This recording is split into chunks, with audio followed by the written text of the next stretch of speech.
हरे कृष्णा सभी वैष्णव को दंडवत प्रणाम। हरे कृष्णा माता जी, हरे कृष्णा, दंडवत प्रणाम। हरे पूजा माता जी, कृष्णा दंडवत सभी प्रणाम। को हरे दंडवत कृष्णा प्रणाम। हरे कृष्णा प्रभु जी दंडवत प्रणाम। माता जी बोलिएगा। श्री गुरु कृपा प्रार्थना। जी प्रभु जी। ओम ज्ञानतिमिरान्धस्य ज्ञानाञ्जनशलाकया चक्षुरुन्मीलितं येन तस्मै श्रीगुरुवे नमः। नमो विष्णुपादाय कृष्णपृष्ठाय भूतले श्रीमते भक्तिवेदान्त स्वामिनिति नामिने। नमस्ते सारस्वते देवे गौरवाणी प्रचारिणे निर्विशेष शून्यवादी पाश्चात्य देशतारिणे। जय श्री कृष्ण चैतन्य प्रभु नित्यानंद श्री अद्वैत गदाधर श्रीवासादि गौर भक्तवृंद। हरे कृष्णा कृष्ण कृष्ण हरे हरे, हरे राम राम राम हरे हरे। हरे कृष्णा। गुरुदेव कृपा बिंदु दिया और दासी तृणपेखाय तिहीना। गुरुदेव कृपा बिंदु दिया और दासी तृणपेखाय तिहीना। সকল সাহানি বলে দিয়া করো নিজ মানে স্পৃহাহীনা। গুরুদেব কৃপা বিন্দু দিয়া করো দাসী তৃণপেক্ষায় তিহীনা। সকল সম্মান করিতে শপথি দেহনাথ যথা। সকল সম্মান করিতে শপথি দেহনাথ যথা। আমি তবে তো গাইব হরি নাম সখী, অপরাধ হবে হত আমার অপরাধ हे হবে प्रभु जी। হত, অপরাধ হবে হত। नामे अपराध सिवाय अपराध, अपराध হবে হত, अपराध হবে হত। गुरुदेव कृपा बिंदु दिया করো দাসী তৃণপেক্ষায় তিহীনা।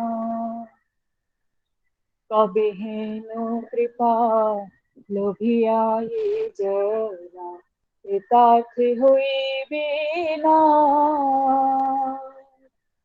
কবে হেন কৃপা লোভিয়া जना কৃতার্থ হইবে না। শক্তি বুদ্ধিহীন আমি অতি দীন করো মোরে আত্মসাৎ।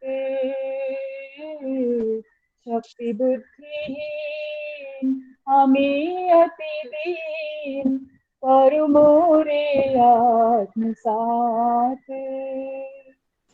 যোগ্যতা বিচারে কিছু নাহি পাই তোমারে করুণা সার।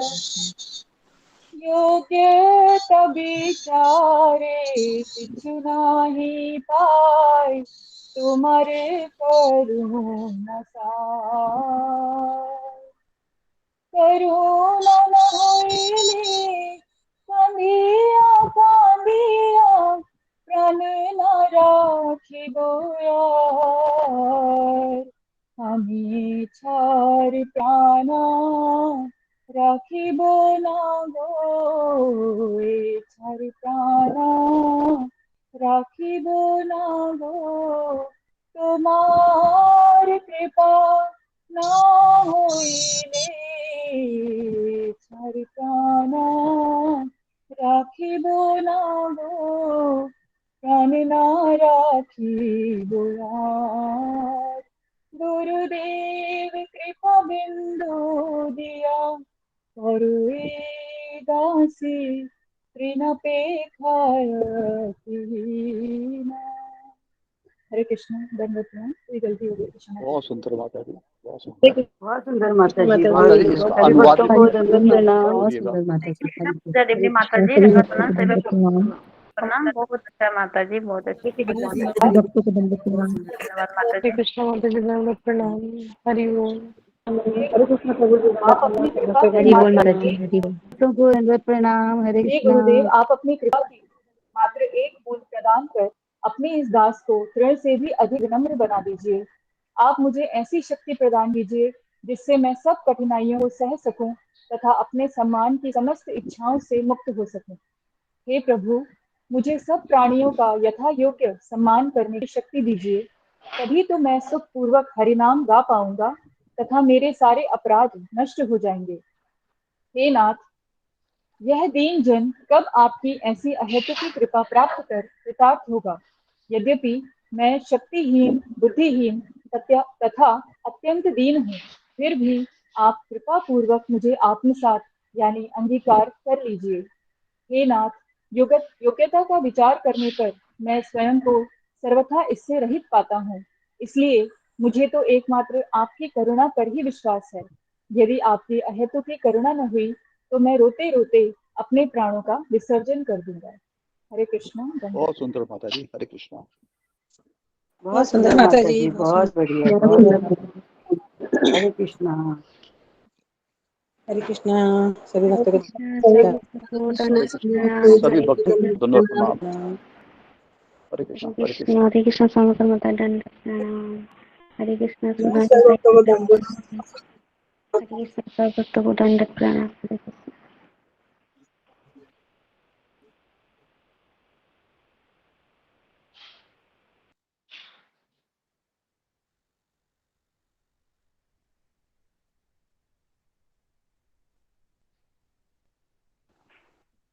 हरे कृष्णा। कृपया अपना अपना माइक म्यूट रखा कीजिए, क्योंकि अभी माता जी श्री गुरु कृपा प्रार्थना बोल रहे थे और तो बीच में आवाज आ रही थी, देव प्रभु जी डिस्टर्ब होता है। विशेष ध्यान दीजिए अपने माइक पर, क्योंकि आपको पता नहीं लगता, कभी कभी हाथ लग जाने से भी माइक ऑन हो जाता है। तो माइक को म्यूट रखिए और अपना कैमरा ऑन रखिएगा। हरे कृष्णा। प्रणाम। हरे कृष्ण, हरे कृष्ण, सकल माता जी को दंडवत प्रणाम। प्रणाम माता हरे जी। कृष्ण, हरे कृष्ण, हरे कृष्ण, हरे हरे कृष्ण। सभी कृष्ण, भक्तों को दंडवत प्रणाम। हरे कृष्ण। दंडवत प्रणाम। हरे कृष्ण।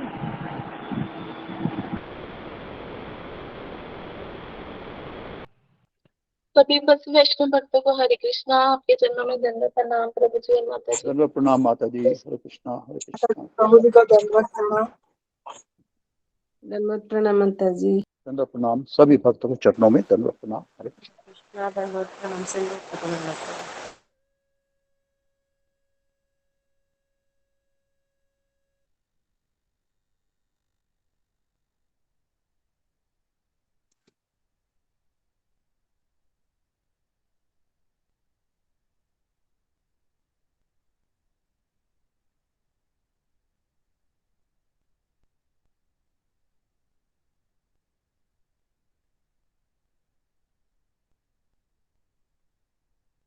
हरे कृष्णा। अशोक प्रभु जी, आपके जन्म में दंडवत प्रणाम।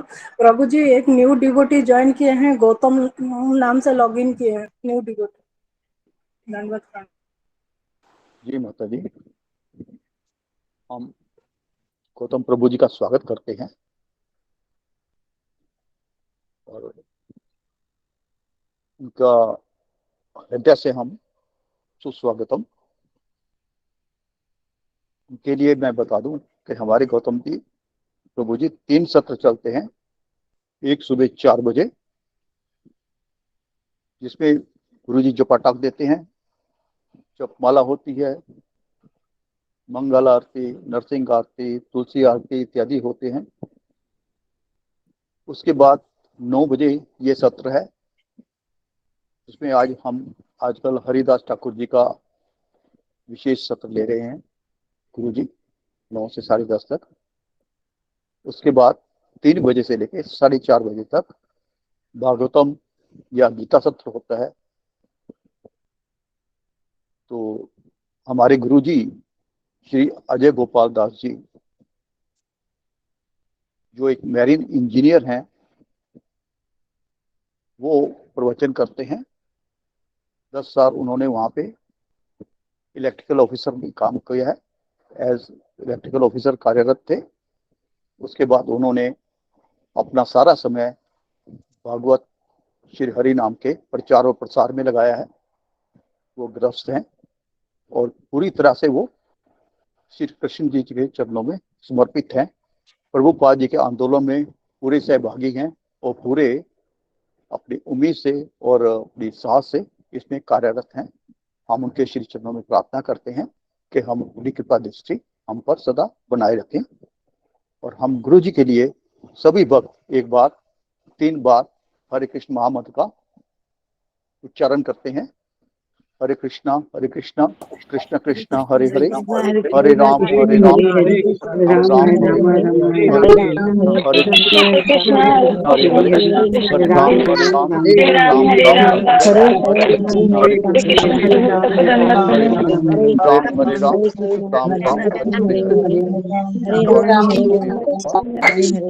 हरे कृष्ण सभी भक्तों को हरे कृष्ण सभी को दंडवत प्रणाम। हरे राम हरे कृष्ण कृष्ण कृष्ण हरे हरे। हरे कृष्णा। हरे कृष्ण हरे कृष्ण। हरे कृष्णा नाम गुरु जी, हरे कृष्ण। दंडवत प्रणाम। दंडवत प्रणाम। हरे कृष्ण हरे कृष्ण दंडवत प्रणाम सबको। हरे कृष्ण सबको दंडवत प्रणाम। हरे कृष्ण हरे कृष्णा गुरु जी, दंडवत प्रणाम। दंडवत हरे प्रणाम। कृष्ण गुरु जी दंडवत प्रणाम। हरे कृष्ण जी। आगे बढ़ते हैं। हरे कृष्णा गुरु जी, आपके चरणों में दंडवत प्रणाम। ओम अज्ञानतिमिरन्धस्य ज्ञानाञ्जनशलाकया चक्षुर्मिलितं येन तस्मै श्रीगुरुवे नमः। नमो विष्णुपादाय कृष्णप्रेष्ठाय भूतले श्रीमते भक्तिवेदांत स्वामिनिति नामिने। नमस्ते सरस्वती देवे गौरवाणी प्रचारिणे निर्विशेष शून्यवादी पाश्चात्य देश तारिणे। हे कृष्ण करुणा सिंधु दीनबंधु जगतपते गोपेश गोपिका कांत राधा कांता नमोस्तुते। तप्त कांचन गौरांगी राधे वृंदावनेश्वरी वृषभानुसुते देवी प्रणमामि हरिप्रिये। वाञ्छाकल्पतरुभ्यश्च एव च पतितानां पावनेभ्यो वैष्णवेभ्यो नमो नमः। श्रीकृष्ण चैतन्य प्रभु नित्यानंद श्री अद्वैत गदाधर श्रीवासादि गौरभक्तवृंद। हरे कृष्णा कृष्णा कृष्णा हरे हरे, हरे राम राम राम हरे हरे। मुखं करोति वाचालं पंगुं लंघयते गिरिं यत्कृपातमहं वन्दे श्रीगुरुदीनतारिणम्। हरे कृष्णा। तो सबका स्वागत है सत्र में। हरे कृष्णा गुरु जी, दंडवत प्रणाम। ओके, तो जी तो आज इंदिरा एकादशी है। तो मैं आपको इंदिरा एकादशी के जो महात्म्य है उसको पहले बताऊंगा और फिर मैं एक भजन गाता हूँ और फिर हम उसके ऊपर चर्चा करते हैं। और कल हम नामाचार्य हरिदास ठाकुर का हम और आगे चर्चा करेंगे। 2-3 सेशन और जाएंगे हरिदास ठाकुर जी के बारे में। ठीक है, तो ओके। वैसे आज किसका टर्न था बताने का? जी धन्यवाद प्रणाम। जो तो प्रणाम माता जी का था वो ठीक नहीं है गुरु जी। ठीक है, चलो रहने मैं दीजिए। अनाउंसमेंट करूं गुरु जी? जी अनाउंसमेंट कीजिए फिर। ओके। धर्म प्रणाम गुरु जी। गुरु जी, ममता पाल माता जी की जेठानी पोत्री हुई थी और एक दिन रह के वो संसार यात्रा पूरी कर चुकी है, एक दिन में ही। और हम उनके लिए आत्मा की शांति के लिए प्रार्थना करते हैं और ऐसी प्रार्थना करते हैं कि प्रभु श्री कृष्ण उस आत्मा को ऐसा जीवन प्रदान करें जिससे वे अंत में परम पद को पा सके और भक्ति में कर सकें, और हम सब परिवार को दुख सहने के लिए परमपिता परमात्मा को प्रार्थना करते हैं कि उन्हें दुख सहने की शक्ति प्रदान करें और हमेशा उनके ऊपर अपना आशीष बना के रखे। मंजरी माता जी का सासू माँ को कैंसर हो गया है गुरु जी, और उनकी तबीयत काफी खराब है। आज वह उन्हें हॉस्पिटल लेके जा रहे हैं और साथ में उन्होंने यह भी प्रार्थना की है कि उन्हें हॉस्पिटल में ऐसा वातावरण मिले कि जिससे वे माला और प्रवचन सुन सकें।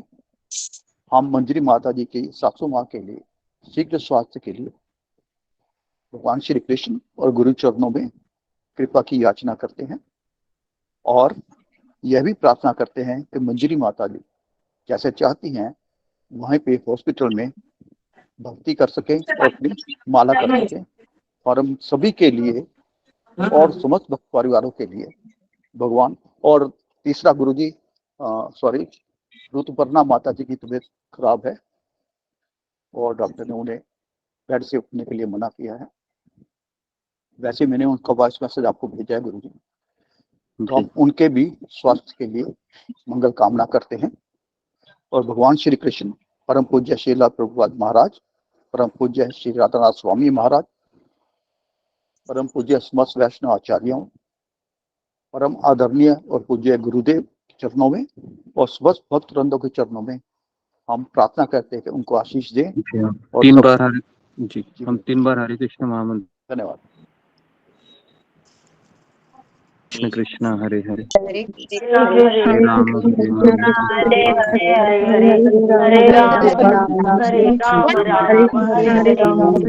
कृष्ण हरे कृष्ण कृष्ण हरे हरे हरे राम राम हरे हरे कृष्ण हरे हरे राम राम हरे हरे हरे राम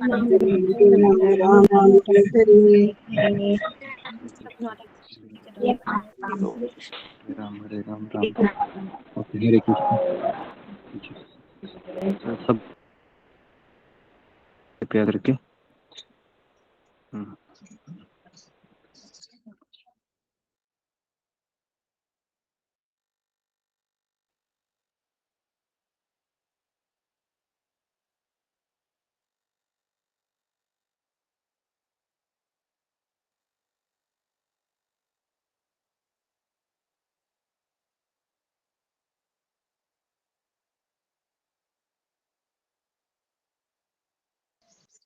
ओके, हरे कृष्ण। तो सबसे पहले मैं इंदिरा एकादशी के महात्म्य के बारे में कुछ बताता हूँ। और आज के एकादशी हमें फॉलो करना है सबको, और उसका जो फल है वह हमको हमारे जो पितर है उनको देना है, ताकि वह भक्ति में लगे, है ना, जहाँ पर भी हो वो भक्ति में लगे। और ये इसके लिए हमें पूरा व्रत करना है, भगवान से प्रार्थना करनी है कि जो भी हमारे पितृगण हैं तो उनको वह आशीर्वाद प्रदान करे कि भगवान के भक्तों से कनेक्ट हो और भक्ति मार्ग का आश्रय ले। तो ये प्रार्थना करना बहुत जरूरी है। अगर आप प्रार्थना नहीं करेंगे तो समस्या होगी। तो प्रार्थना करना बहुत जरूरी है। जैसे ही क्लास खत्म होता है भगवान के पास जाइए, कहिए कि मैं इंदिरा एकादशी का व्रत इसलिए कर रही हूँ कि जितने भी मेरे पूर्वज हैं जो बहुत कष्ट में हैं, तो मैं इस एकादशी का फल उन्हें समर्पित करता हूँ, ताकि उनको भगवान श्री कृष्ण के भक्तों का आश्रय मिले और वो भक्ति की शुरुआत करे और अपने जीवन को पूर्ण करे। तो ये बहुत जरूरी है ना। तो हर एकादशी हम अपने लिए करते हैं और गुरु और कृष्ण की प्रसन्नता के लिए करते हैं, लेकिन ये एकादशी हम पितरों के लिए करेंगे, क्योंकि वह भी भगवान के अंश है, वो भी एक सेवा ही है। ठीक है, ओके, तो अभी हम आगे बढ़ते हैं। हरे कृष्णा गुरुजी, बीच में बोलने के लिए क्षमा चाहती हूँ गुरुजी। न्यू डिवोटी गौतम नाम से लॉगिन किए हैं गुरुजी। जी जी, तो हम नए भक्तों का हम स्वागत करेंगे, है ना। तो आपका स्वागत है। तो आप सुनिए आज का प्रवचन। ठीक है जी।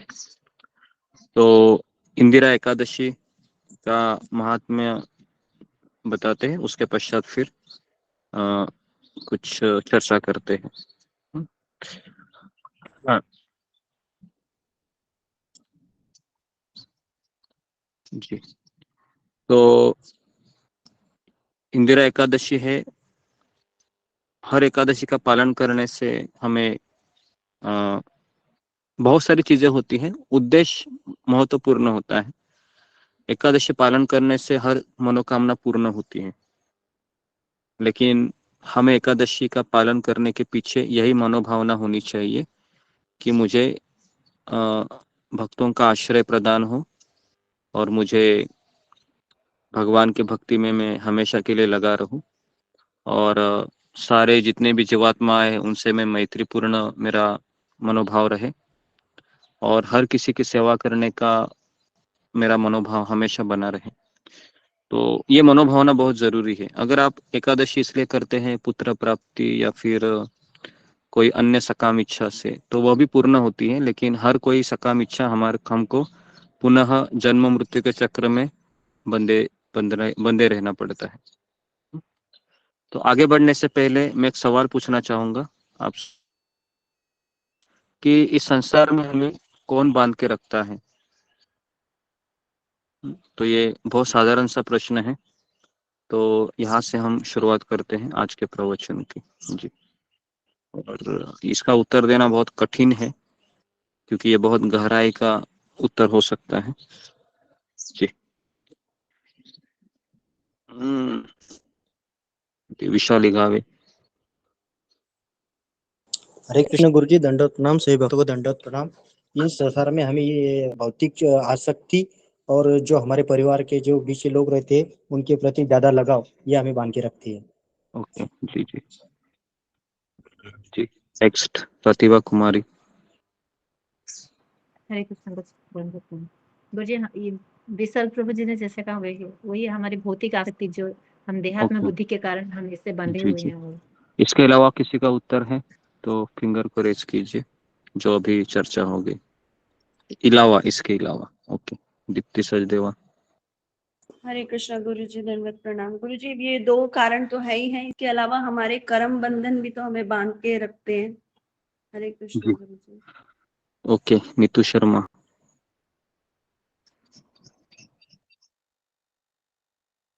सोमाकर। हरे कृष्णा गुरुजी, धन्यवाद। गुरुजी, मुझे ऐसा लगता है ये प्रभु जी और माता जी ने जो कहा वो ठीक है, और मुझे लगता है हमारी अज्ञानता भी हो सकती है जो हमें यहाँ बांध के रख सकती है। हरे ओके, कृष्ण। तो जी, तो ये उत्तर ये जो प्राप्त हुआ वो सही है कि हमको इस संसार में बांध के रखने का जो कारण है वह कोई व्यक्ति नहीं है, ना वो हमारे परिवार के कोई रिश्तेदार है ना। हम हमेशा बोलते हैं कि ये बच्चा मुझे बांध के रखा है, ये पति मुझे बांध के रखा है, लेकिन एक चीज हम भूल जाते हैं कि कोई व्यक्ति हमें बांध के नहीं रहता है। उस व्यक्ति के प्रति जो हमारा अ, भावनाएं है, इमोशन है ना, वो इमोशन हमको बांध के रखते हैं। उसको लगाव भी कहते हैं, उसको आसक्ति भी कहते हैं, लेकिन जो भावनाएं है ना, ये भावनाएं हमको इस संसार में बांध के रखती है। और ये भावना कभी ज्यादा उदित होती है जब वह व्यक्ति हमसे चला जाता है, कुछ समय के लिए हो या हमेशा के लिए हो। तो वे भावना इतनी ऊपर आती है कि पूरा मन हमको कैप्चर हो जाता है हमारा। ओके, तो यहाँ से हम शुरुआत करते हैं अभी इंदिरा एकादशी की कथा की। धर्मराज युधिष्ठिर है, ये भगवान से कहने लगे कि अश्विन कृष्ण पक्ष में जो एकादशी है उसका क्या नाम है, इसकी विधि क्या है, इसका फल क्या है, कृपया करके बताइए। भगवान कृष्ण कहने लगे कि इस एकादशी का नाम है इंदिरा एकादशी, और यह एकादशी पापों को नष्ट करने वाली और पितरों को अधोगति से मुक्ति देने वाली होती है। तो देखिए, कृष्ण स्वयं कह रहे हैं कि यह एकादशी पितरों को अधोगति से मुक्ति देने वाली होती है। तो मुझे लगता है कि हर एक भक्त ने करना चाहिए एकादशी किसी भी हालत में। अगर मेडिसिन किसी को है तो मेडिसिन खाइए, है ना। एकादशी को तो मेडिसिन खाना चलता है, ओके, लेकिन हम व्रत करते हैं तो कुछ खा के व्रत कीजिए, लेकिन जिसको मेडिसिन का इशू है, और जो लोग सक्षम है वो लोग कम खा के व्रत कीजिए, ओके। तो भगवान कहते हैं, हे राजन युधिष्ठिर, सुनिए अभी इस कथा को, इससे सुनने से आपको बहुत लाभ प्राप्त होगा। प्राचीन काल में सत्ययुग के समय में महिष्मति नाम की एक नगरी थी।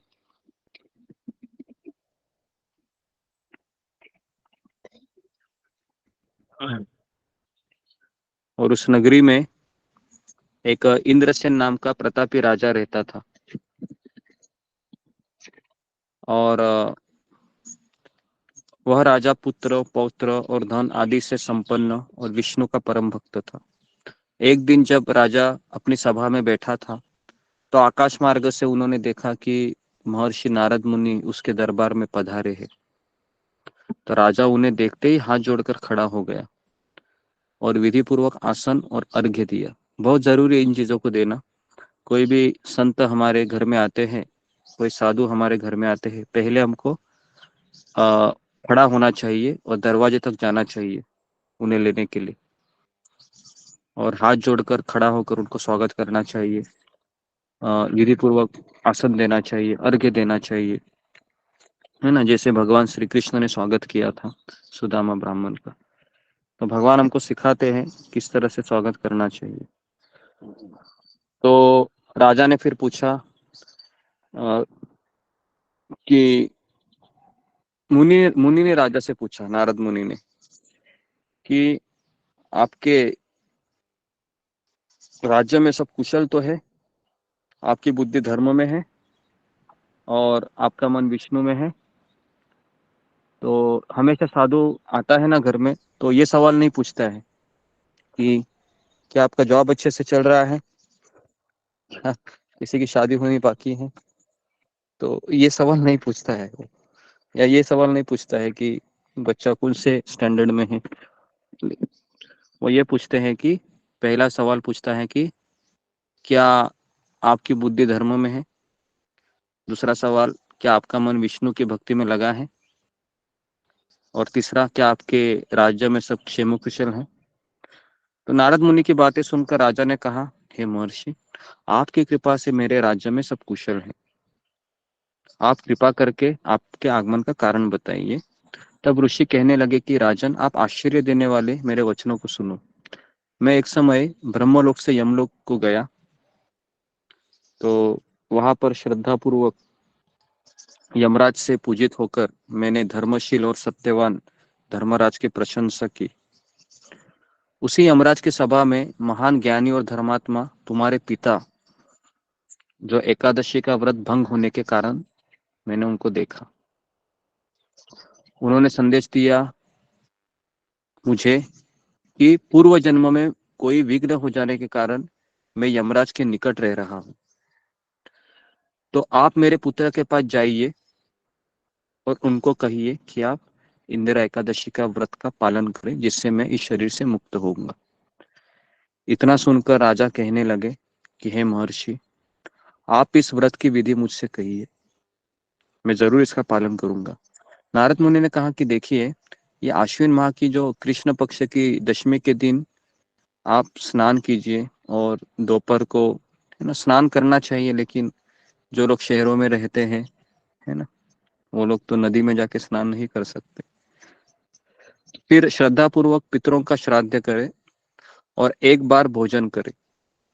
तो आज के दिन भी कई लोग पितरों का श्राद्ध करवाते हैं, तो मुझे काफी लोगों ने आज बताया है श्राद्ध कराने के लिए उनका कुछ अमाउंट भेजकर। तो दोपहर के समय हम उनका श्राद्ध कराएंगे। श्राद्ध मतलब जो वैष्णव भोज है, तो आज काफी लोग यहाँ पर आएंगे एकादशी में।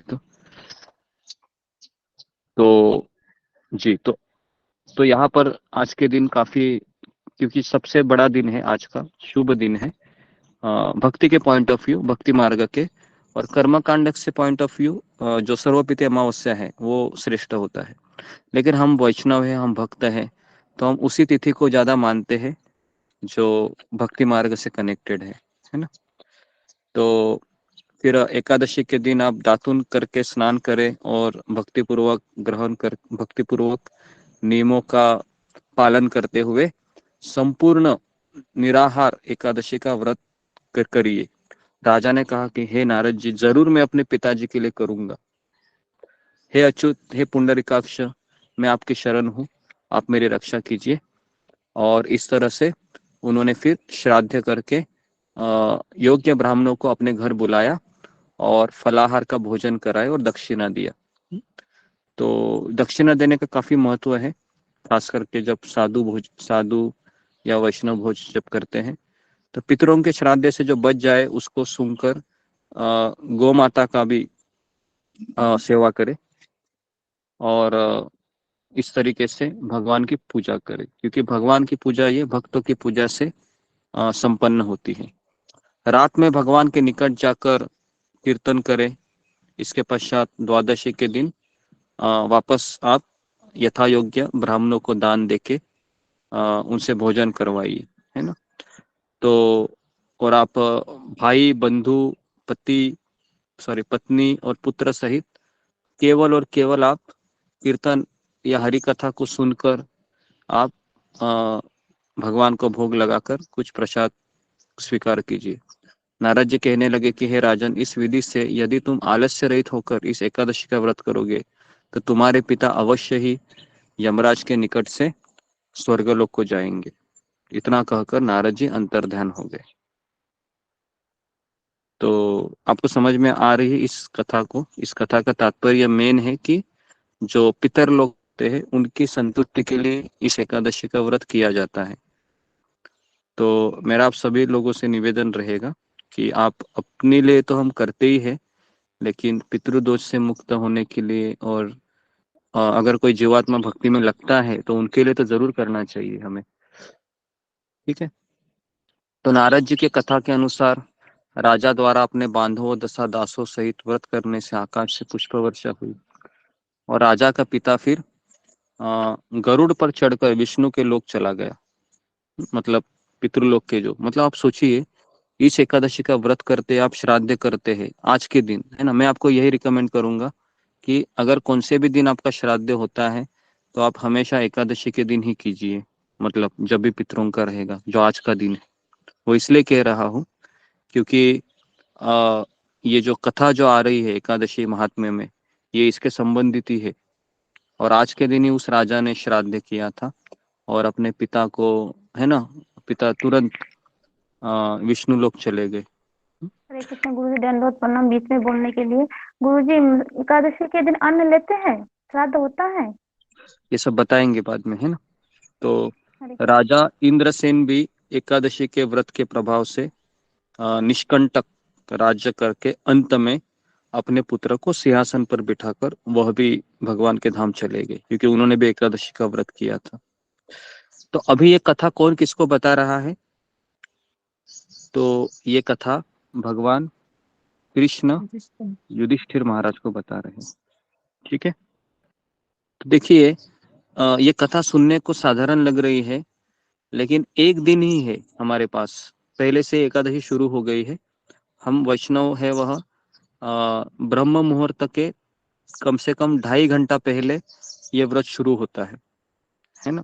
कुछ लोग है वह संध्या काल में इस व्रत को रखते हैं, लेकिन हम जो हमारे गुरुदेव और हमारी जो गुरु परंपरा हमको अलाउ करती है, हम उसी के अनुसार चलते हैं। तो हम सबका व्रत है वो शुरू हुआ है। तो फलाहार करके व्रत करेंगे, सबसे बेस्ट है ना। सबसे बेस्ट तो निर्जला होता है, लेकिन निर्जला करने से काफी चीजें फिर भजन नहीं होता है ना, क्योंकि पेट में फिर समस्या होने लगती है। तो इससे अच्छा है कि आप पानी या फल आहार या फिर कंदमूल खाइए और माला अधिक से अधिक कीजिए, सत्संग में भाग लीजिए है ना। एटलीस्ट आज के दिन तो हमको, कुछ कुछ भक्त एकादशी के दिन छुट्टी लेते हैं, ऑफिस में नहीं जाते हैं। मैंने कई लोगों को देखा है, वो कहते हैं कि नहीं, हमने कंपनी में कहा है कि हमको संडे के दिन छुट्टी नहीं चाहिए, हमको एकादशी के दिन छुट्टी दीजिए, ताकि हम पूरा दिन भर हम, है ना, माला करते रहिए। तो एकादशी के दिन एक्चुअली छुट्टी लेना चाहिए, सबसे बेस्ट है। तो इसका बहुत क्योंकि ये एकादशी साधारण दिन नहीं होता है, तो इस तरीके से आ, इसे पढ़ने से, सुनने से मनुष्य सभी पापों से छूट जाता है। ठीक है, तो अभी मेरा ये सवाल है कि हर एकादशी महात्म्य में ऐसा लिखा गया है कि ये सुनने से व्यक्ति को है ना, पाप से ये व्यक्ति छूट जाता है। तो अभी मेरा यहाँ पर सवाल है कि हमको हमारे पाप क्यों सताते रहते हैं इतने एकादशी का महात्म्य सुनने के बाद भी। जी, फिंगर को रेज कीजिए। जी, इसका उत्तर जी मंजू सिंह। हरे कृष्णा गुरुजी, दंडवत प्रणाम। गुरुजी, हमारे पाप जो हैं वो बहुत ज्यादा हैं, बहुत, हमने कई जन्मों से हमने सिर्फ पाप ही किए हैं, और सिर्फ इस जन्म में हम अपने गुरु के आश्रय में आए हैं। तो हमारे पाप बहुत ज्यादा हैं प्रभु जी, इसलिए ही जो है हम हर इसमें ये कहते हैं कि जो है हम पापों से मुक्त हो जाएं। हरे कृष्णा गुरु जी। ओके जी, नेक्स्ट जी सुजाता। हरे कृष्णा गुरुदन बताएं। हम ये भक्ति में आने के बाद भी हमारे प्रति मुहूर्त में हमारे, हाँ, ज्ञान सर में और अज्ञान सर में भी हमारे ज्यादा पाप हो जाता है। इसलिए कहते हैं कि पाप का, बिना पाप से हम कुछ नहीं करते हैं सब। ओके जी, देखिए इसका उत्तर ये है कि जो भावना चाहिए ना, मतलब जैसे कहा जाता है कि चरणामृत पीने से व्यक्ति भगवत धाम जाता है। अभी हम यहाँ पर रोज मंदिर में चरणामृत पीते हैं, है ना। तो कहा जाता है कि एक बार भगवान का दर्शन करने से व्यक्ति भगवत धाम चला जाता है। तो ये एक बार हरिनाम लेने से व्यक्ति भगवत धाम जाता है। तो ये जो एक बार है ना, इसका तात्पर्य ये है कि वो एक जो है वो शुद्ध भाव से होना चाहिए, समर्पित भाव से होना चाहिए। तो अभी हमने कथा सुनी, तो हम कथा सुनकर समर्पित भाव से सुनी है, ध्यान पूर्वक सुनी है। अगर आपने सुनी होगी तो जरूर आपको इसका फायदा होगा। ओके जी, तो जी, तो इस तरीके से ये एकादशी का महात्म्य मैंने आपको बताया। ओके, तो ओके, तो जैसा कि हम हरिदास ठाकुर की कथा को हम पिछले कई दिनों से हम सुन रहे हैं, कितने दिन हो गए होंगे, फिर भी कम से कम मुझे लगता है कि 2 हफ्ते तो हुए होंगे कि हमने गणपति के समय शुरू किया था ना, गणेश जी का विसर्जन था, उस समय हमने शुरू किया हरिदास ठाकुर का तिरुग। हाँ, 12 दिन 16 दिन हो गए होंगे। ठीक है, तो इतने दिनों से हम हरिदास ठाकुर की कथा सुन रहे लगातार, और हम ये भी देख रहे हैं कि हरिदास ठाकुर में कितनी विनम्रता थी। कल का जो सेशन था वो बहुत ही इम्पोर्टेंट था, क्योंकि क्यों व्यक्ति हरिनाम को ले पाता है उसके ऊपर, है ना, हमने उस पर चर्चा किया था कि हरिदास ठाकुर में जो विनम्रता थी, इतनी इतनी शुद्ध थी कि भगवान श्री कृष्ण है, चैतन्य महाप्रभु के रूप में आकर उनको नामाचार्य की उपाधि देते हैं।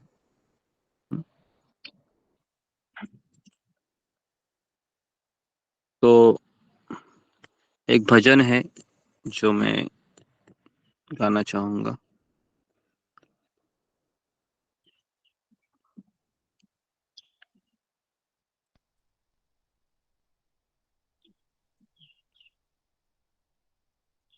और इसका मीनिंग भी मैं आपको बताता हूँ। ये बहुत सुंदर भजन है जो पूजा डिमरी माता जी वो गाती है 9 बजे। तो इसका मैं अनुवाद है, आज थोड़ा समझाते हैं और इसके ऊपर थोड़ा सा हम उसमें गहराई में जाते हैं। तो मैं भजन गाने का प्रयास करता हूँ। गुरुदेव कृपा बिंदु दिया करो ए दासे ऋणापेखा अतिहीन गुरुदेव कृपा बिंदु दिया करो ए दासे ऋणापेखा अतिहीन सकल सहने बल दिया करो निज माने स्पृहाहीन सकल सहने बल दिया करो निज माने स्पृहाहीन। तो ये जो पहला पंक्ति जो मैंने गाया है ना, तो ये भजन इतना सुंदर है कि जब भी शिला प्रभुपाद का आविर्भाव तिथि होता है तो इस भजन को हम गाते हैं। और ये भजन बहुत डीप रूटेड है, क्योंकि एक शिष्य के लिए अपना गुरु का महत्व इसमें बताया गया है। तो इसमें बताया कि गुरुदेव इस सेवक को दया की आपके कृपा की एक बूंद दे दो। अभी आप सोचिए बूंद का कितना महत्व है आध्यात्मिक जीवन में, क्योंकि भगवान के पास, भगवान को करुणा सिंधु कहा जाता है ना। सिंधु का अर्थ है समुंदर, सागर, और भगवान है ये करुणा के सागर है, कृपा के सागर है। लेकिन हम आध्यात्मिक जीवन में यही सीखे हैं कि वह जो कृपा के सागर है, करुणा के सागर है, उनकी कृपा है वह गुरु के माध्यम से प्रकाशित होती है। तो इसलिए यहाँ पर वह कह रहे हैं कि मुझे इस कृपा सागर की एक बूंद दे दो। मैं पूरा सागर का पानी नहीं मांग रहा आपसे, एक बूंद दे दो। क्यों क्यों बूंद मांग रहे हैं वो? क्योंकि वो कहते हैं कि और मुझे बूंद देते समय मुझे और एक चीज दीजिए। कहते हैं तृणापेखा अतिहीन, मैं घास के एक तिनके से भी अपने आप को छोटा समझू, है ना। अभी मेरे सामने कई सारे घास है यहाँ पर, है ना, हरा हरा घास है।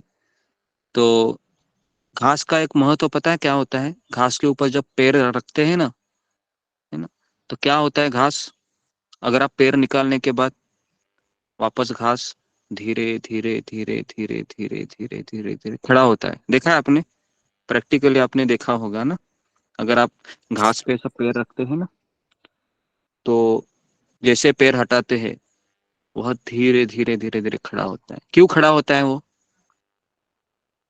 क्योंकि आगे वाला वापस मेरे ऊपर पैर देने वाला है।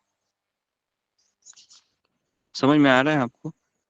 अगर जिस व्यक्ति को ये पता चला कि मैं इस संसार में हूं, तो मेरे ऊपर कई लोगों के पैर पड़ेंगे, कई बार मेरी मानहानि होगी, कई बार मुझे अपमानजनक शब्द सुनने पड़ेंगे, कई बार लोग मेरे शब्दों को, मेरी भावनाओं को नहीं समझेंगे। तो इसलिए वो कह रहे हैं अपने गुरु से कि मैं अपने आप को घास से भी, एक तिनके से भी छोटा समझू, इतना मेरे ऊपर कृपा कीजिए। क्योंकि मैं समझ ही नहीं पा रहा हूँ ये, कोई मेरे ऊपर पैर देता है तो मैं चिल्लाता हूँ और झगड़ा होता है, गुस्सा होता है। और फिर क्या कहते हैं? सकल सहने बल दिया कोरो निज माने स्पृहाहीन। फिर कहते हैं कि मुझे शक्ति दे दो। क्या शक्ति दे दो? कि सकल सहने, मैं सब कुछ सहन करता रहूं इस संसार में, और सब कुछ सहन करते के बाद भी मैं अपने आप को क्या समझूं? निज माने स्पृहाहीन। मैं अपने आप को क्या मानूंगा? कि मैं तुच्छ हूँ, मुझे किसी अभिलाषा नहीं है। अभी आप बोलोगे मेरे ऊपर पैर भी रखेंगे, मुझे सहन भी करना है, और इसके बाद मुझे चिल्लाना भी नहीं है। कितना कठिन लग रहा है ना। तो इसके लिए वो पहले ही लाइन में क्या बोल रहे हैं? गुरुदेव कृपा बिंदु दिया। अगर आप मुझे वो कृपा का बिंदु देंगे ना तो ये सब कुछ होने वाला है, मैं ये सब कुछ कर सकता हूँ। लेकिन अगर आप नहीं देंगे ना तो ये मेरे से नहीं होगा, बहुत कठिन है। तो इसलिए वह पहले पंक्ति में वो कह रहे हैं, गुरुदेव कृपा बिंदु दिया, मुझे एक बिंदु दीजिए, है ना। हम जब परम पूज्य राधानाथ स्वामी महाराज का व्यास पूजा हम कई बार हमने सेलिब्रेट किया का अवसर मिला है। पहले महाराज बहुत बड़े फंक्शन में करते थे, बम्बई में क्रॉस मैदान में, एक बार क्रॉस मैदान में भी हुआ है, दूसरी बार बड़े बड़े उच्च स्टेडियम में होते हैं, क्योंकि महाराज के कई शिष्य हैं, तो कम से कम 7-8 हजार लोग आते हैं उस समय, और महाराज को ग्लोरीफाई करते हैं, है ना। और महाराज से हमेशा अंतिम यह कि हे गुरुदेव आप कृपा कीजिए कि हमें हमेशा आप जो कहते हैं प्रवचन में उसको मैं हमेशा याद रखूं और हमेशा अपने जीवन में उसका पालन करूं, वो मुझे शक्ति दीजिए, है ना। तो ये हो गई पहली पंक्ति। अभी हम दूसरी पंक्ति में जाते हैं। सकले सम्मान करिते शकति देहनाथ यथायथ, तबे तो गाइबो हरि नाम सुखे अपराध बेहत। देखिए इसमें कहते हैं सकल सम्मान कोरिबे शक्ति, मुझे वो शक्ति दीजिए कि मैं सबको सम्मान दूं। सबको सम्मान देना बहुत कठिन है ना। रोज वही व्यक्ति दिखेगा, रोज वही व्यक्ति मुझसे अपेक्षा करेगा, कैसे मैं सम्मान दूं उसको। तो कहते हैं कि मैं आपको पूरा सम्मान दूंगा, इतना मुझे शक्ति दीजिए, आपके भक्तों को पूरा सम्मान दूंगा, क्योंकि मेरे पास ना सम्मान देने की शक्ति नहीं है, मेरे में अहंकार बहुत ज्यादा है गुरुदेव। तो मेरे पे कृपा कीजिए कि मैं सबको सम्मान दूं। तो सबको सम्मान देना बहुत कठिन है इस संसार में, लेकिन एटलीस्ट हमें भक्तों को सम्मान देना चाहिए। जब भी भक्त देखते हैं आपको सम्मान देना चाहिए, पैर चरणों में प्रणाम करना चाहिए। सबसे सेफ पोजीशन है गुरु के चरणों में पड़े रहना, सबसे बेस्ट पोजीशन है वो। कभी अपराध नहीं होंगे वहां पर। भगवान के चरणों में भी पड़ेंगे तो भी भगवान कहेंगे कि मेरे चरण, अगर तुम वैष्णव अपराध करेगा तो मैं सीधा तुमको ये करूंगा, है ना, निकाल दूंगा। लेकिन अगर कोई वैष्णव अपराध भी करता है तो गुरु है ना, उसको ठीक करते हैं, गुरु का आश्रय प्रदान होता है उसको। तो ये छोटा हरिदास ने काल कृष्ण दास के बारे में एक लीला आती है चैतन्य चरितामृत में। तो उसमें चैतन्य महाप्रभु उसको निकाल देते हैं, कहते हैं कि तुम मेरे पास रहने का काबिल नहीं है, लायक नहीं, निकल जाओ यहाँ से। तो नित्यानंद प्रभु है जो गुरु तत्व है, वो उनको आश्रय देते हैं, कहते कि नहीं तुम इधर ही रहो, मैं तुमको संभाल लूंगा। तो ये जो शक्ति है सबको सम्मान देने की, ये गुरुदेव मुझे प्रदान करे। शक्ति बुद्धिहीन आमियति तबे तो गाइबो हरि नाम सुखे अपराध बेहत। अभी कह रहे हैं कि तभी मैं आनंद पूर्वक भगवान के नाम का जप करूंगा जब मेरे सारे अपराध समाप्त हो जाएंगे। लेकिन सारे अपराध कभी समाप्त हो जाएंगे? जब मैं सबको सम्मान दूंगा। सबको सम्मान देना कठिन है इस संसार में। एटलीस्ट हमें भक्तों से शुरुआत करनी चाहिए। ये माथा है ना, दिन में कम से कम 10 बार झुकना चाहिए, कम से कम बोल रहा हूँ।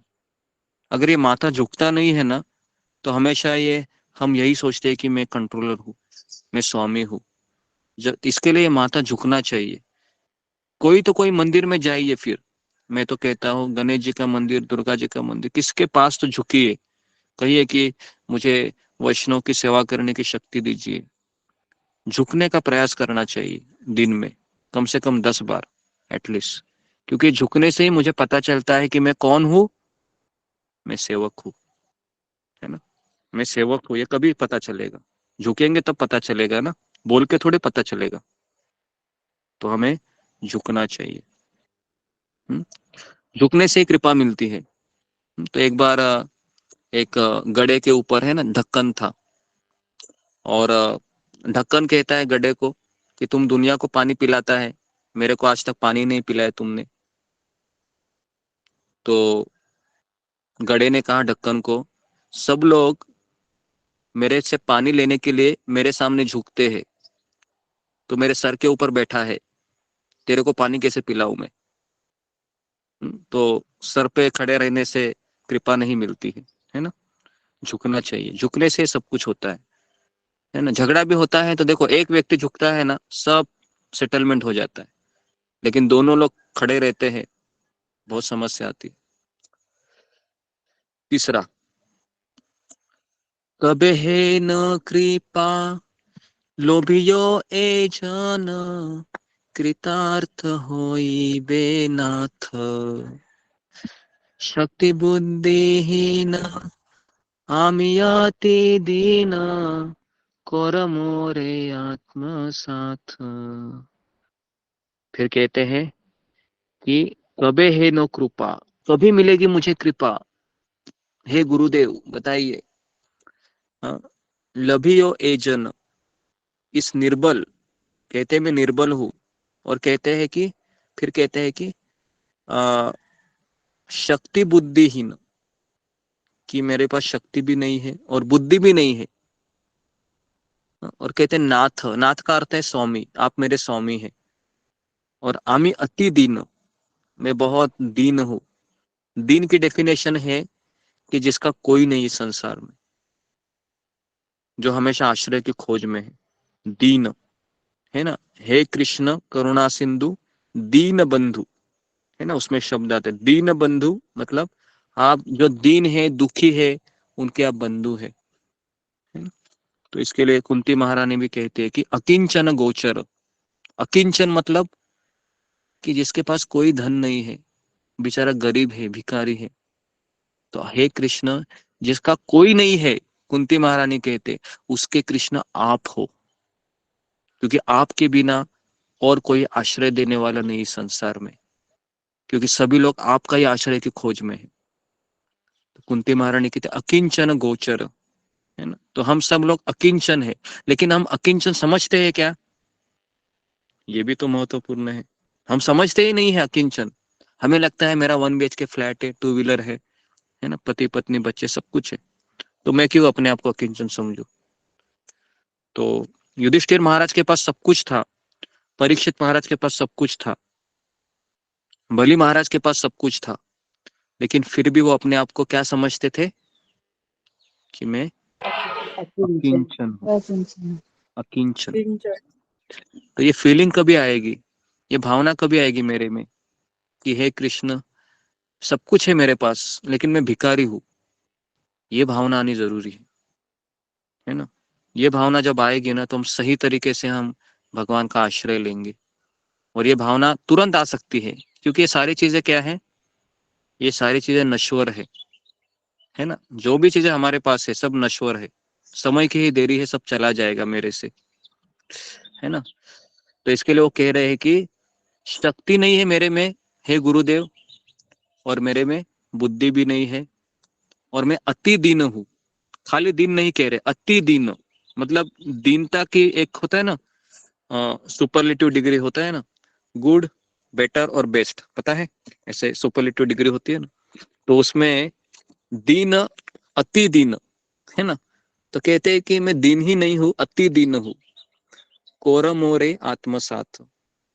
फिर कहते हैं कि आप मुझे अपने साथ रहने की परमिशन दीजिए।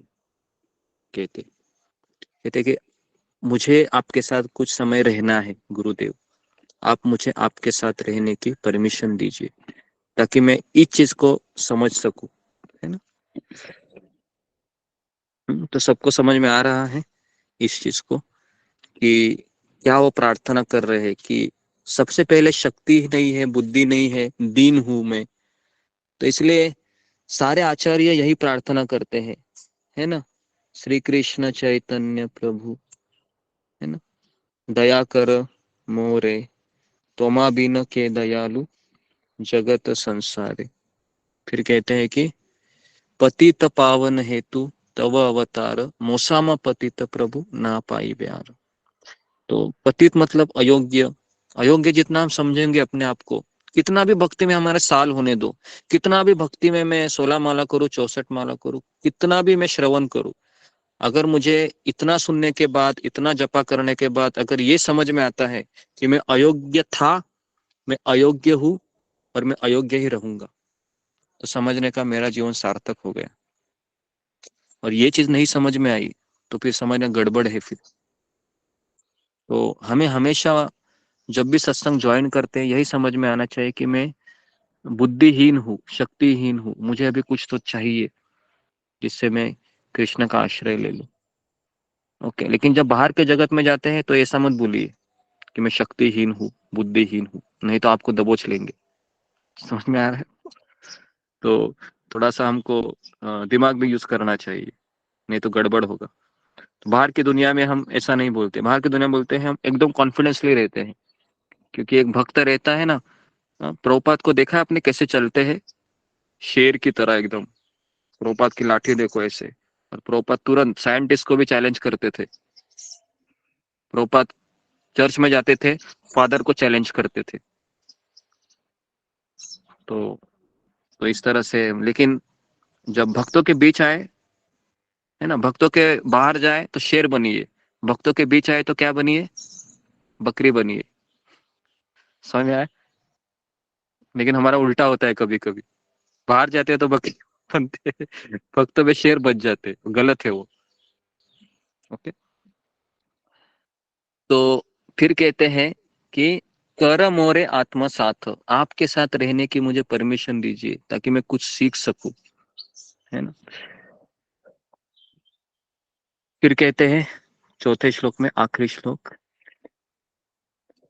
योग्यता विचारे किंचु नाही पाय, तोमार करुणा सार।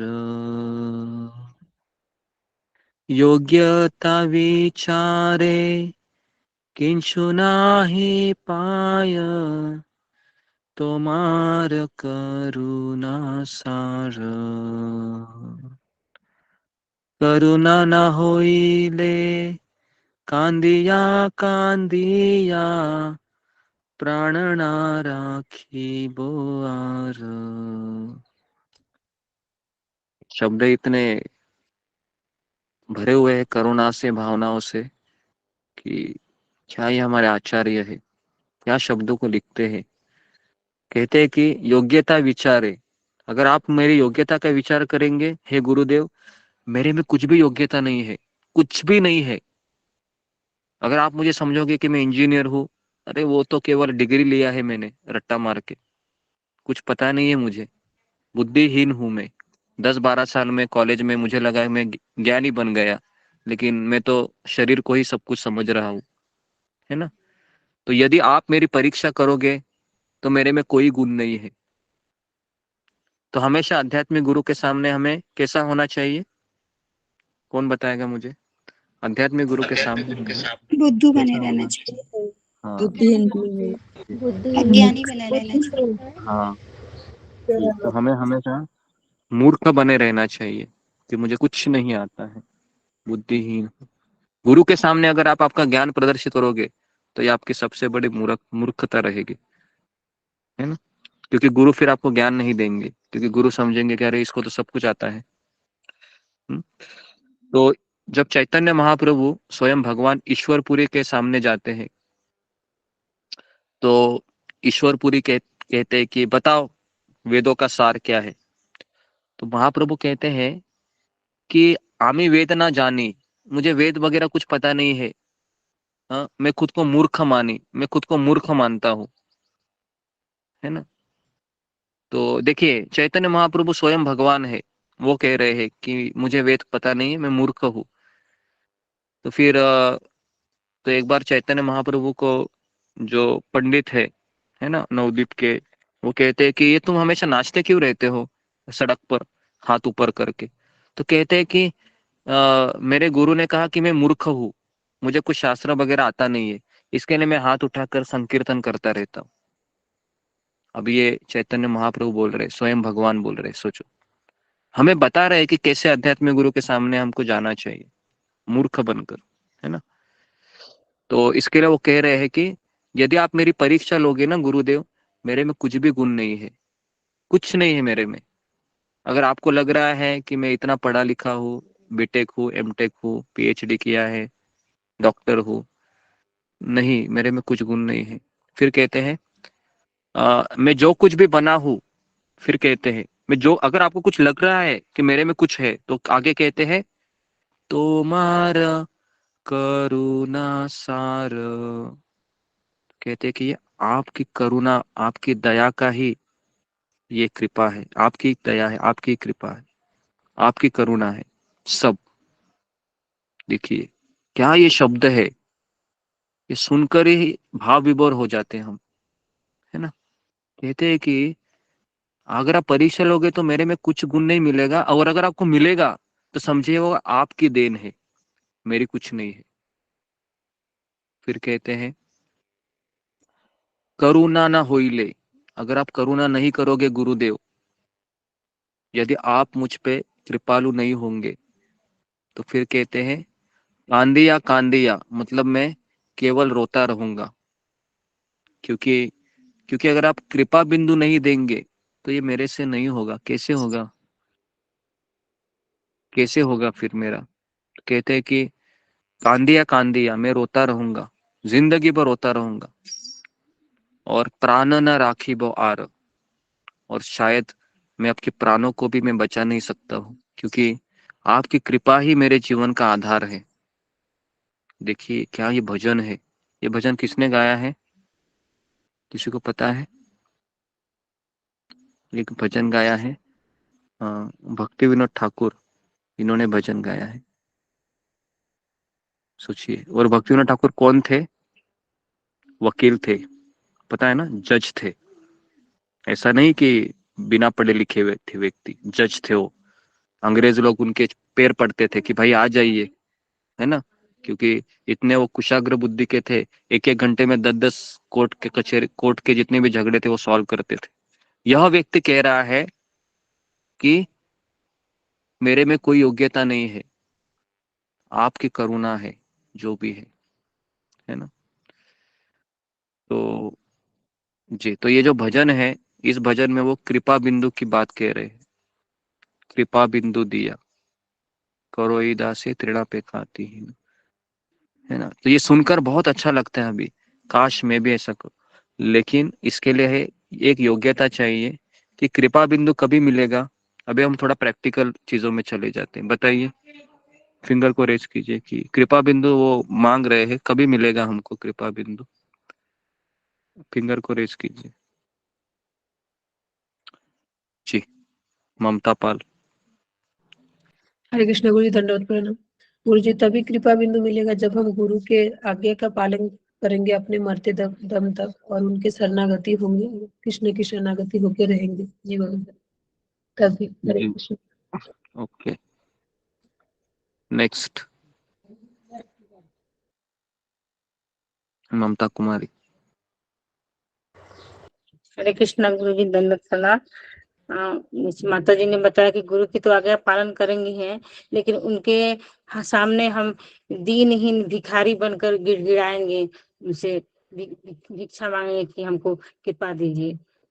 ऐसा गुरु जी जी, अपने को पतित आत्मा समझेंगे, भिखारी समझेंगे। हरे कृष्ण। जी, मुझे ऐसा लगता है कि ये भजन हमको, है ना, आ, जब भी हमको सत्संग में आना है ना, ये भजन हमको पहले इसका मीनिंग है वो पढ़कर ही आना चाहिए, क्योंकि ये भजन इतना सुंदर है कि इसमें सारे भाव प्रदर्शित किए गए हैं भक्तिविनोद ठाकुर ने, है ना। तो गुरु का बहुत महत्व है हमारे जीवन में। मेरे स्वयं के जीवन में मुझे तो गुरु वगैरह कुछ पता तो था नहीं, केवल इतना पता था कि वो गुरु ब्रह्मा गुरु विष्णु वाला श्लोक है, वो हम बचपन में बोलते थे। लेकिन जब हम परम पूज्य राधानाथ महाराज को देखा, तब भी ऐसी कोई भावना नहीं आई।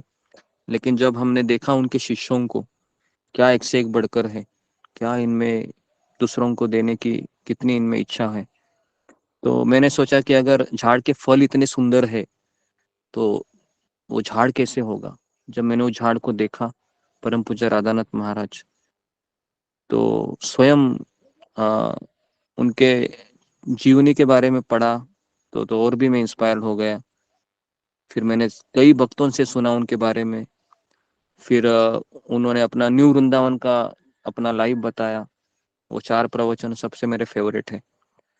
तो जब मैंने देखा कि इतना महान व्यक्ति है और क्या मेरी योग्यता है कि ऐसे महान व्यक्ति के से शिक्षा दीक्षा लेकर मैं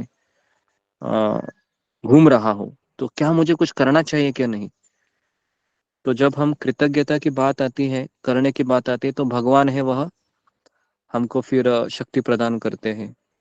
और इसलिए हमें सारा श्रेय अपने गुरु को देना चाहिए। जो भी है, जो भी हमें कुछ प्राप्त होता है, जो भी हम लोग अप्रिशिएट करते हैं, जो भी हमको कुछ यथाशक्ति ज्ञान है, ये सारा श्रेय गुरु को जाता है, क्योंकि वो गुरु वो स्रोत है जिससे वो धारा प्रवाहित होती है ना।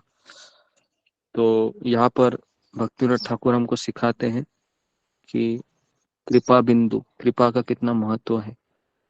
ठीक है, तो जी, तो यहाँ पर मैं रुकता हूँ। किसी का कुछ प्रश्न है इसके ऊपर, या फिर कोई?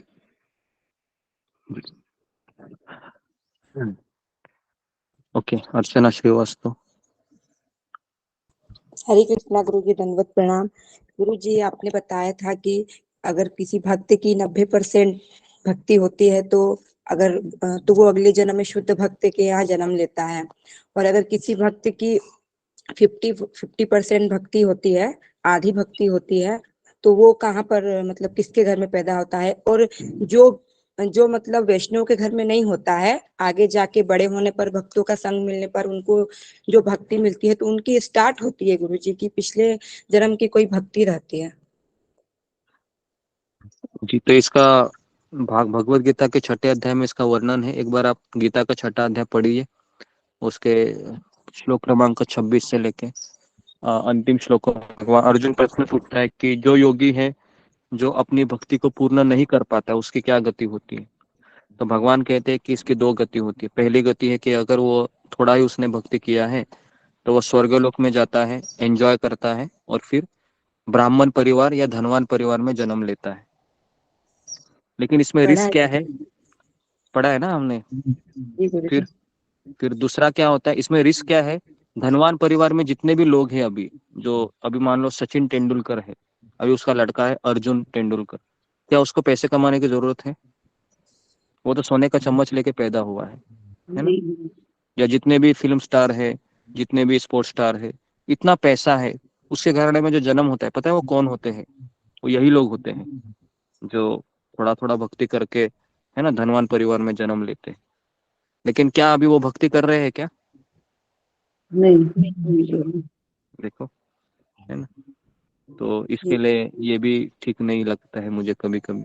दूसरा है अभी केस के जिसका 9% भक्ति हुआ है, उसको अगर भक्त परिवार में जन्म लिया है, तो मैंने स्वयं देखा है यहाँ पर 20 साल से मैं कई मैं परिवार में मैं, है ना, घूमता हूँ।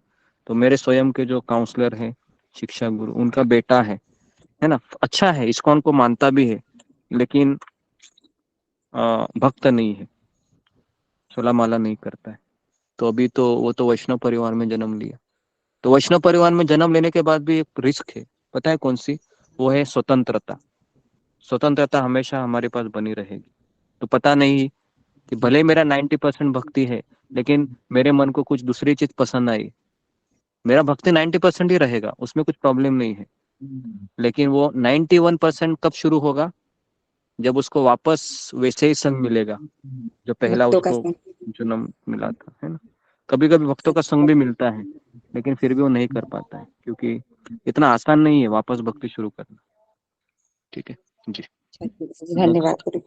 ममता जन। हरे कृष्ण गुरु जी, धन्यवाद प्रणाम। धन्यवाद प्रणाम। हरे कृष्ण। हरे कृष्ण गुरु जी, मेरे यही पूछना है। आज एक भक्त आया है मेरे घर में, उन्होंने बोला आज सेवा होगा क्या? तो मैं बोला क्यों नहीं होगा, आज एकादशी है, एकादशी का सेवा कर नहीं दे सकती हूँ। तो देना चाहिए कि नहीं चाहिए? वो 10-12 साल से ऐसे ही प्रचार के लिए आती है। इधर आते हैं वो भक्त, क्या करूँ, उसको जी। सेवा दूँ कि नहीं दूँ? सेवा तो मतलब उनको प्रसाद दे दो। हाँ, प्रसादी दिए, गोपाल को हाँ भोग दिखाया अभी। प्रसाद, हाँ वो प्रसाद। दोपहर को आएंगे, तो इसलिए मैं जी आपको पूछ रहा हूँ कि उनको देना चाहिए कि नहीं चाहिए? जी जी, वो प्रसाद दे भक्त है, दीजिए। वो ऐसे आते कुछ हैं नहीं है। 10-12 साल से इधर, वो प्रचार के जी लिए जी आती जी है जी, वो। समझ में आया हाँ, मुझे, ठीक है। समझ में आया। दे दीजिए, ठीक है। हरे कृष्ण गुरु जी, हरे धन्यवाद, कृष्ण, प्रणाम, हरे रंजन। कृष्ण। अच्छा, अच्छा। ओके, रंजना माता जी। हरे कृष्णा गुरुदेव, आपके चरणों में कोटि दंडवत प्रणाम, सभी भक्तों को दंडवत प्रणाम। गुरुदेव, जैसे जो हम लोग जैसे खाना खाते हैं किसी के भी हाथ का, जैसे जो नॉनवेज खाते हैं या गलत कार्य करते हैं, तो उसके बना हाथ का खाना खाते हैं, तो जैसे हमारी भक्ति के लिए वो क्या सही है? जैसे ऐसे तो बाहर के जो भी जैसे बहुत सारी चीज़ें होती है, नमकीन है, बिस्किट है, मिठाई है, जैसे जो भी है, तो वो जो भी बनाते हैं बाहर के लोग, तो वो लोग क्या किस भाव से बनाते हैं? क्या उनका ये कौन से गुण में वो हैं, सत्वगुण में, रजोगुण? तो जैसे वो भी हो सकता है गलत चीज़ खाते पीते हो, खान पान उनका भी गलत हो, तो ये सब चीज़ों का फिर हमें कैसे मतलब उपयोग करना चाहिए, और मतलब इसका क्या प्रभाव पड़ता है हमारी भक्ति पर, अगर हम उस चीज़ को खाते हैं या सेवन ये करते मैंने हैं या उनके पहले भी, हाथ का खाना जी खाते जी, ये मैंने पहले भी कहा था कई बार कि हम, शिला प्रभुपाद कहते हैं कि हमें भक्तों से बना हुआ ही खाना खाना चाहिए। मैं यहाँ पर गोवर्धन इको विलेज में आने का मेरा एक मेन कारण ये भी है कि जब हम बाहर रहते थे तो कई बार ऐसा होता था कि मान लो घर में कोई बीमार हो गए, तो फिर ऐसा हो जाता था हमें समय नहीं है, अभी फिर क्या करें, तो फिर बहुत अड़चने आती थी। तो और फिर अगर हम दूषित अन्न खाते, भले भोग लगा के खाते हैं, लेकिन क्या भगवान ऐसे व्यक्ति के हाथ का बना स्वीकार करेंगे जो माला ही नहीं करता है? ये पहला सवाल। भगवान भी तो ऐसे ही भक्त का खाना पसंद करेंगे ना। नहीं तो भगवान दुर्योधन के घर जाते थे कि नहीं? क्या लगता है आपको? दुर्योधन ने तो 56 भोग बनाया था भगवान के लिए, जी जी लेकिन गुरुदेव। भगवान तो गए ही नहीं वहां पर। भगवान तो विदुर रानी के घर गए, और वहां पर भी क्या खाया? केले का पत्ता खाया, है ना? और वो भी हंस हंस के खाया। तो इसके लिए हमें भक्तों के ही बने से बना हुआ खाना खाना है। मैं स्वयं भी कहीं भी जाता हूँ तो जो सुला माला करते हैं उन्हीं के हाथ से मैं खाना पसंद करता हूँ, है ना? नहीं तो फिर समस्या हो जाएगी, क्योंकि अगर मेरी चेतना ठीक नहीं रहेगी तो फिर मैं आपको किस तरह से आपको प्रवचन दे दूं? क्योंकि मुझे अगर प्रवचन देना है तो मेरी चेतना शुद्ध होना बहुत जरूरी है। और अगर दूषित अन्न खाऊंगा तो फिर मेरे मुंह से भी कोई पता नहीं क्या शब्द निकलेंगे, और उससे आपका भी कुछ परिवर्तन नहीं होगा, है ना? तो इसलिए हमें हमेशा ऐसा ही अन्न खाना चाहिए मैक्सिमम, कि जो या तो अपने स्वयं बनाना चाहिए, या फिर ऐसे भक्त का खाना चाहिए जो 16 माला करता है और भगवान कृष्ण को समर्पित है। ठीक है। जी, जैसे गुरुदेव जैसे लाते हैं बाहर से, जैसे नमकीन, बिस्किट वगैरह, मिठाई वगैरह, तो जैसे नहीं वो तो जी कैसे नहीं, हाथ का बना है नहीं पता नहीं है, लेकिन इसको भोग एक लगा के यदि। आप देखो, आपके लिए तो बिल्कुल नहीं, क्योंकि आप दीक्षित भक्त हैं माता जी, है ना? मैं तो बिल्कुल रिकमेंड नहीं करूंगा बाहर का खाना। तो मैक्सिमम फ्रूट खा सकते हैं बाहर का, मैक्सिमम फ्रूट। और जो कंदमूल है मान लो बॉईल करके खा लेते हैं, है ना? वो चलता है मान लो। लेकिन जो बाहर की मिठाई वगैरह होती है, वो पता नहीं किसने बनाई है, किस भावना से बनाई है। एक बार, एक मैं आपको अभी एक्सट्रीम एग्जांपल दे रहा हूँ। एक बार एक भक्त है जेल में गए थे किसी कारणवश, और उधर का एक खाना वो खाते थे। तो जब उनकी उनकी माँ जब उनको मिलने आती थी, तो हमेशा उनको उनकी माँ को ऐसे गला दबाने के विचार आते थे। सोचो। तो फिर उसने कहा कि मुझे ऐसा क्यों हो रहा है? तो बाद में पता चला जो खाना बनाने वाला है ना, उसने अपनी माँ का मर्डर किया है। तो उसकी सारी चेतना उसमें उतर गई। तो इतना डेंजरस है। तो आप बोलोगे कि मैं भक्त हूँ तो मुझे अफेक्टेड नहीं होगा? ये खाना ये बहुत डेंजर चीज है। अन्न खाते हैं तुरंत, आप देखो शादी में चले जाओ, पार्टी में चले जाओ, वहां का अन्न खाओ, देखो आप अगले दिन जपा भी नहीं होगा आपका। गारंटी देता हूँ मैं, जपा भी नहीं जी होगा। गुरुदेव। तो इसके लिए ये बहुत सेंसिटिव चीज है। और हमारा मति इसलिए खराब होता है क्योंकि हम दूसरे का अन्न खाता है, और फिर हम समझ नहीं पाते ये मेरे साथ क्या हो रहा है।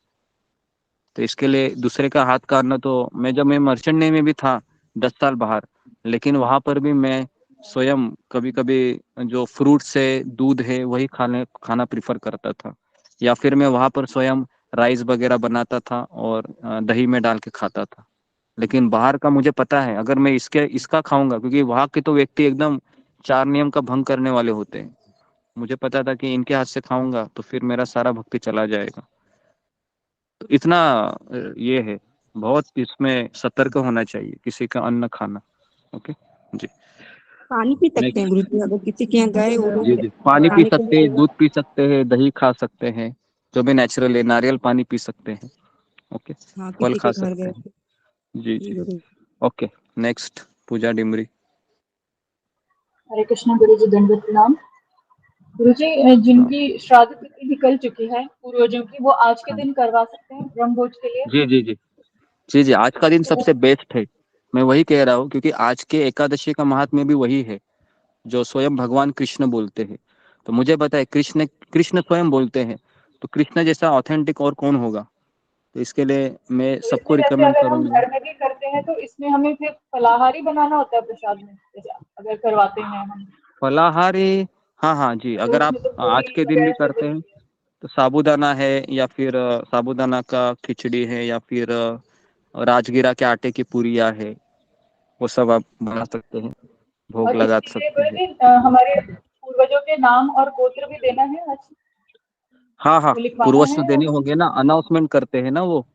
क्योंकि कई लोगों ने, कम से कम 8-10 लोगों का मैंने अनाउंसमेंट किया है, एक मतलब जब से शुरू हुआ है श्राद्ध, तो उनका अनाउंसमेंट करते हैं, और उससे काफी भक्त उनको आशीर्वाद देते हैं, और ये बहुत पुण्यमय कार्य है, पुण्यमय नहीं भक्तिमय कार्य है, क्योंकि हम प्रसाद खिला रहे हैं यहाँ पर, है ना। तो इसके लिए अगर कोई घर पे बुलाना चाह रहा है, लेकिन घर में ये सब बनाने से अच्छा है वो बना सकते हो आप एक थाली, लेकिन वैष्णव को खिलाना बहुत जरूरी है। तो ये आज के दिन है, सबसे बेस्ट दिन है। ओके जी, हरे कृष्ण। नेक्स्ट अनुराधा प्रकाश।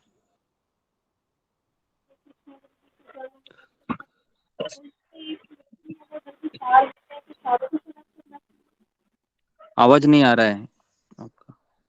कृष्णा गुरु जी के चरणों में दंडवत प्रणाम।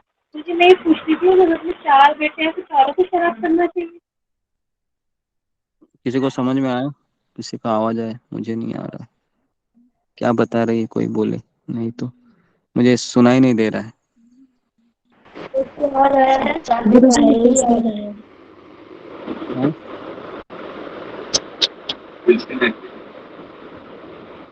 जी एक जन आप माइक बोलिए कि क्या म्यूट कीजिए। गुरु जी ये पूछ रही है ना कि 4 बेटे हैं तो क्या चारों बेटे को मतलब श्राद्ध कराना चाहिए, ऐसा पूछ रही है। स्टार्ट करना चाहिए व्रत स्टार्ट करने का पूछ रहे हैं जी। नहीं गुरु जी, 4 व्रत है बेटे वो तो करने के लिए, श्राद्ध करने के लिए। श्राद्ध के बारे में पूछ रही है।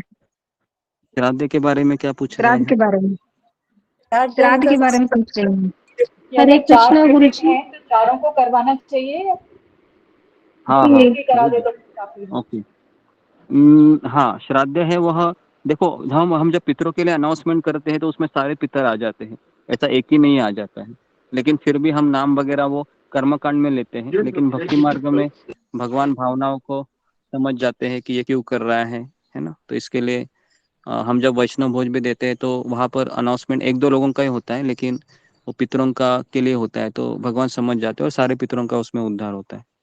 ठीक है जी जी। नेक्स्ट सुमिता सिन्हा। हरे कृष्णा गुरु जी, दंडवत प्रणाम। हरे कृष्णा सभी भक्तों को दंडवत प्रणाम।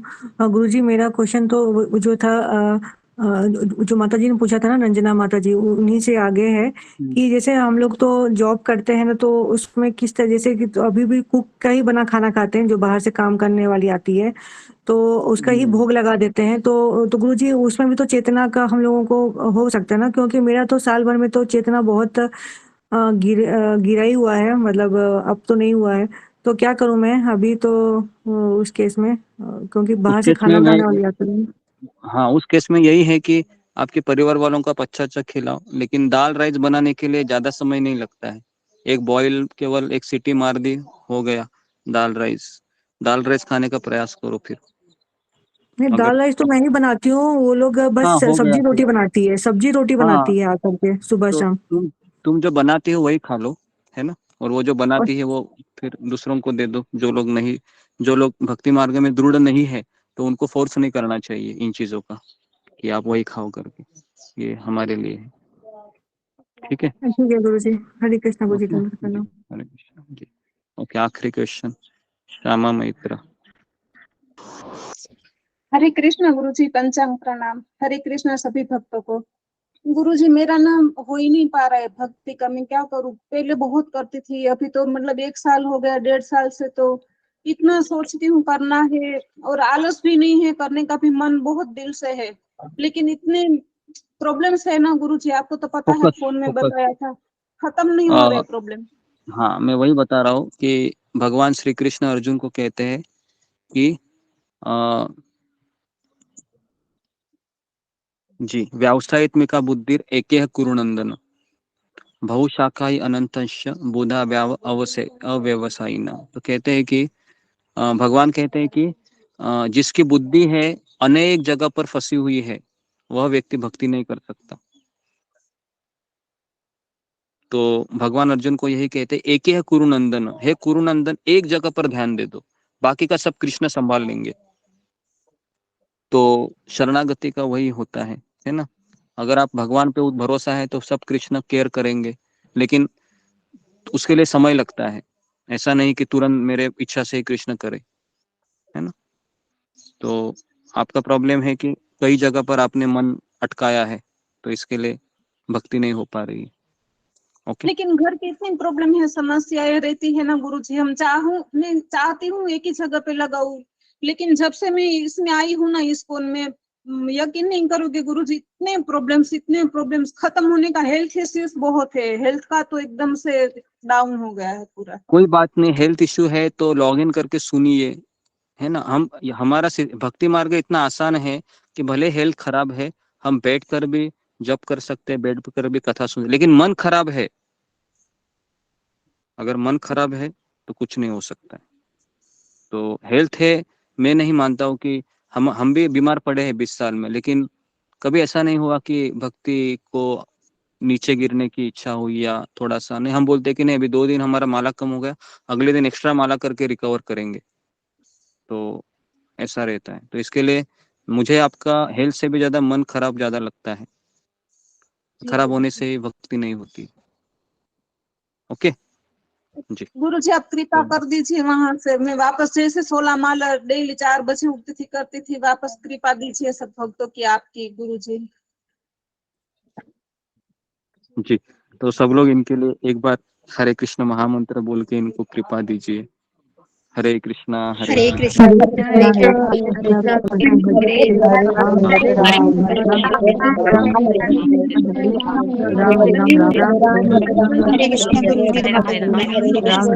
यहाँ पर मैं राम हरे राम राम राम हरे हरे हरे कृष्णा हरे कृष्ण गुरु जी, दंडवत प्रणाम सभी भक्तों को प्रणाम। Thank you class. Hare Krishna Guru ji, आप चरणों में दंडवत प्रणाम, सभी भक्तों के चरणों में दंडवत प्रणाम। हरे कृष्ण गुरु जी, दंडवत प्रणाम सभी भक्तों को दंडवत प्रणाम। हरे कृष्ण गुरु जी, दंडवत प्रणाम, कई हरे भक्तों को कृष्ण दंडवत गुरु जी प्रणाम। हरे कृष्ण गुरु जी, दंडवत प्रणाम सभी भक्तों को हरे प्रणाम। कृष्ण गुरु जी दंडवत धन्यवाद गुरु जी, क्लास प्रणाम। हरे कृष्ण हरे कृष्ण गुरु जी दंडवत प्रणाम। कृष्ण सभी भक्तों को पंचांग प्रणाम। हरे कृष्ण हरे कृष्ण गुरु जी दंडवत प्रणाम। प्रणाम राधे कृष्ण गुरु जी, दंडवत प्रणाम से भक्ति को दंडवत हरे कृष्ण गुरु जी दंडवत प्रणाम।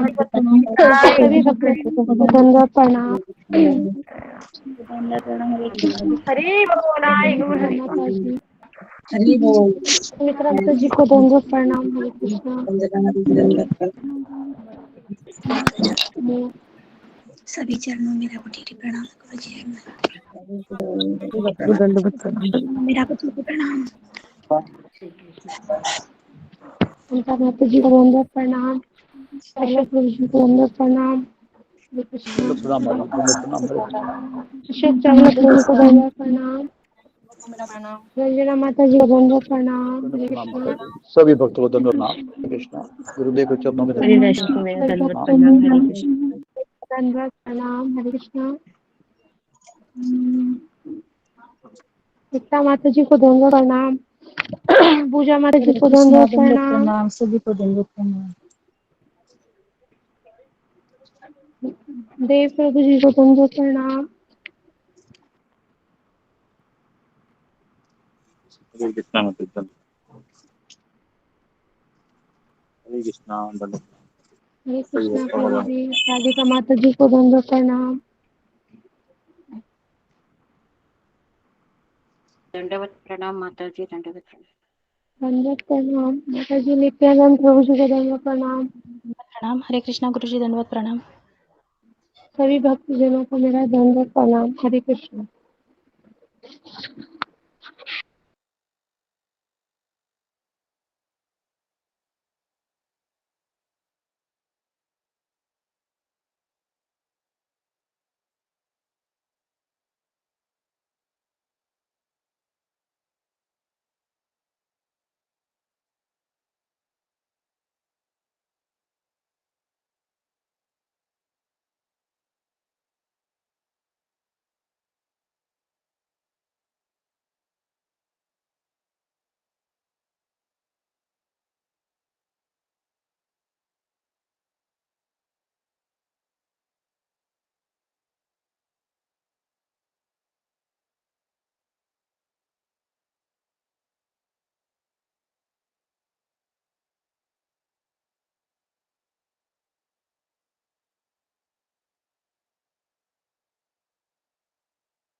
गुरु जी दंडवत प्रणाम।